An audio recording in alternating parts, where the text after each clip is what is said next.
my ninjas, Don here, and welcome to my review of Darkest Plight. This episode, I'm gonna be honest, was a bit of a letdown for me because I had such high hopes going in. And it wasn't a tall order to expect, intense plot and intense character development to go hand in hand because we're coming close to the end of the season. The episode is called The Darkest Plight. And on top of that, the Super Shredder was such a suspenseful episode. The Darkest Plight in and of itself did not deliver because suspense wasn't really there. I mean, we knew Splinter survived from the get-go, plus the Foot Clan didn't get anywhere close to finding him. And what was particularly unfortunate, I think, anyway, is that the Turtles, to quote Airspeed Prime in his review, the thing is, the Turtles are getting sidelined in their own show. We are so focused on Shredder's mutation, Splinter's recovery, Karai's thirst for vengeance, and April's powers to really focus on the Turtles and their, how they're handling this whole issue. So it was disheartening that all the Turtles could do in this 20-minute episode was fight. That was all we really, that's the only way they could really shine. And while the action was pretty solid, for those of you who really enjoyed it, I agree with you. As I said, I did expect more from the Turtles.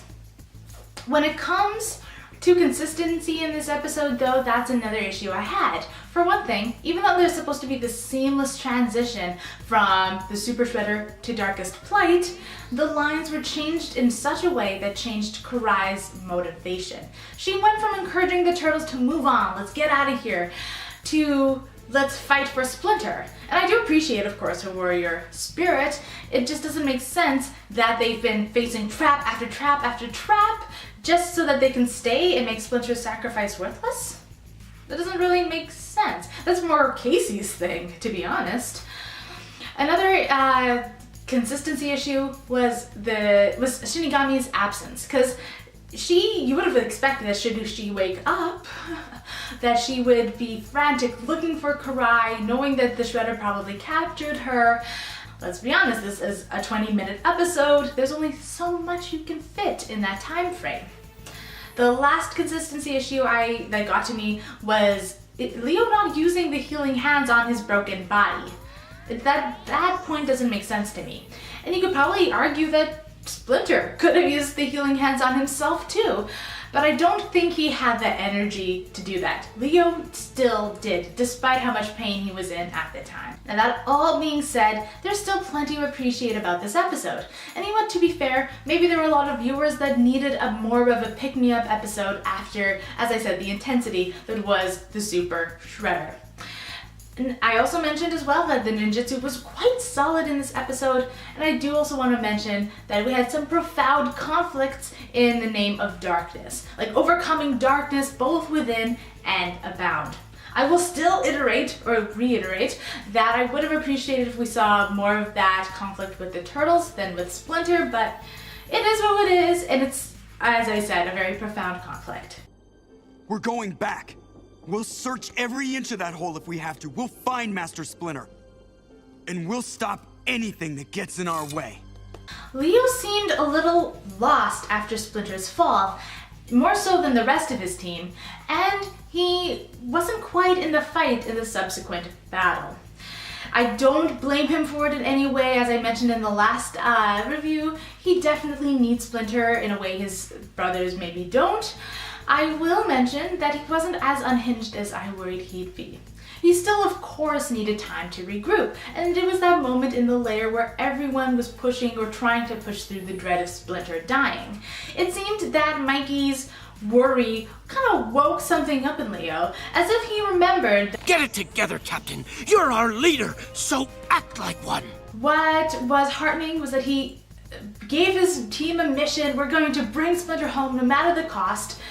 What I noticed was that he didn't specify whether or not he expected to find Splinter alive or dead. He just gave his team hope, gave them a mission, and rallied them with him. That was rather poignant, I think, and mature of him. We take them all down. for Splinter! Karai was quite the fighter and warrior in this episode. Well, not to be surprised, she definitely isn't shy to give her enemies a good beatdown, but I particularly enjoyed the fact that she was defending Leo from Tiger Claw and Super Shredder. It definitely reverses this whole damsel in distress gag that this show had going on since Karai became a hero. What was still more important to me, at least, was that Karai chose her family's well-being over vengeance. For one thing, she gave Leo time to get away before she attacked Shredder's weak spot, and she chose to help him rather than chase after Saki. Of course, she did hesitate. She waited until it was too late to do anything about the Shredder before she helped Leo. Karai has a ways to go before she embraces mercy over malice and vengeance. We'll be ready. For Sensei! For Sensei!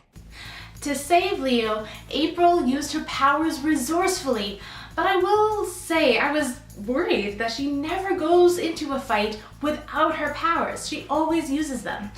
As Splinter said, that crystal is a crutch, and her ninjutsu would improve drastically without it. That being said, she couldn't avoid using her powers in the climax of this particular episode, and it was a rather powerful moment. But it also dawned on me that there is a parallel between April and the Shredder.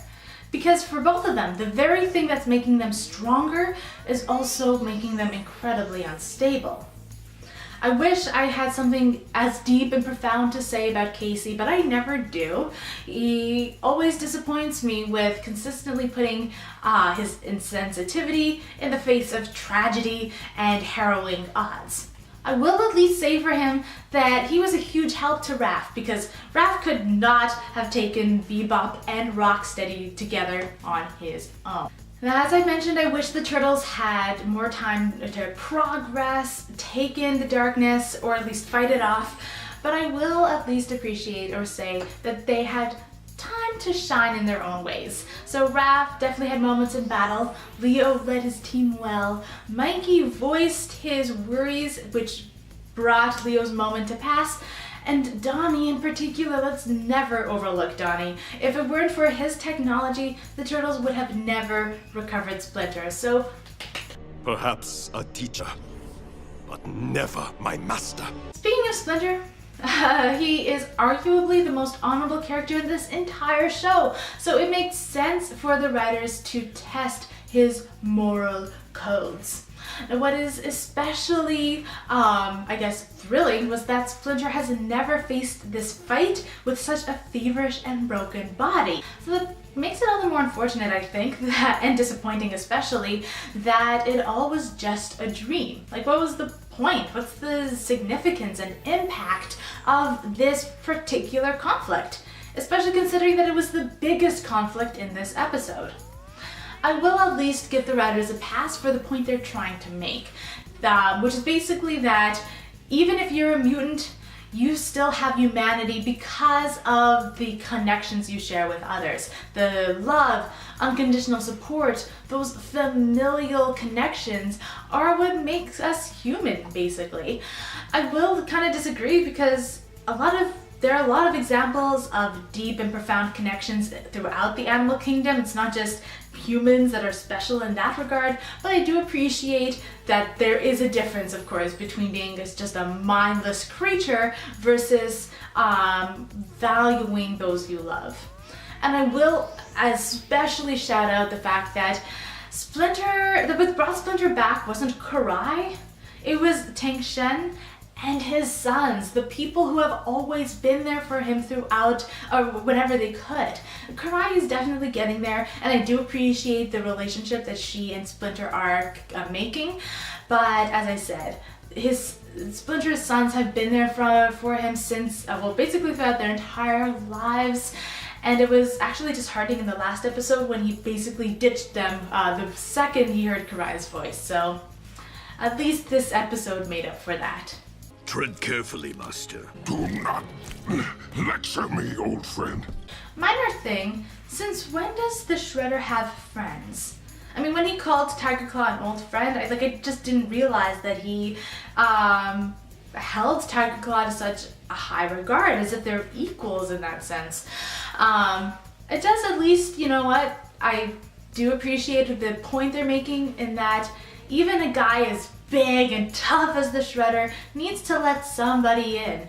And it just goes to show as well how much the Shredder needs Karai, at least in his mind. What I found particularly poignant in this episode was that because he's so big and macho, it's easy to forget that he needs that love. He needs those connections that make us human, right?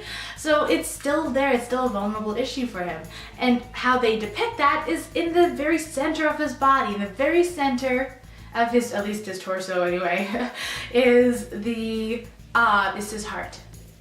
So I was quite satisfied when Karai declared her distance and punched him right in the heart. That was good. Now this show is definitely making a strong case that Shredder's mutagen is unstable and it's poisoning his body.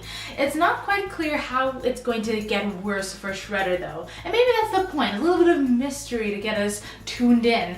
What I do at least understand is that when his body undergoes too much stress, he puts too much stress on his arms, or he is getting injured, his body starts to shrivel up. So it's not quite what I predicted in terms of his body literally falling apart. So I don't know what to expect though down the road. Is his body going to shrivel up even more quickly under less stress? Is he going to become mentally unstable, similar to April? I guess we'll see in the episodes to come, but I would appreciate hearing your thoughts on the matter. I have never been happier to see such smiling faces. That's all my review for now, everybody. Hope you enjoyed it. Feel free to comment below on your reactions as well to Darkest Plight. And I, of course, would appreciate your answers to my question of the day. How do you feel about the Rat King's passing? Will you miss him? Why?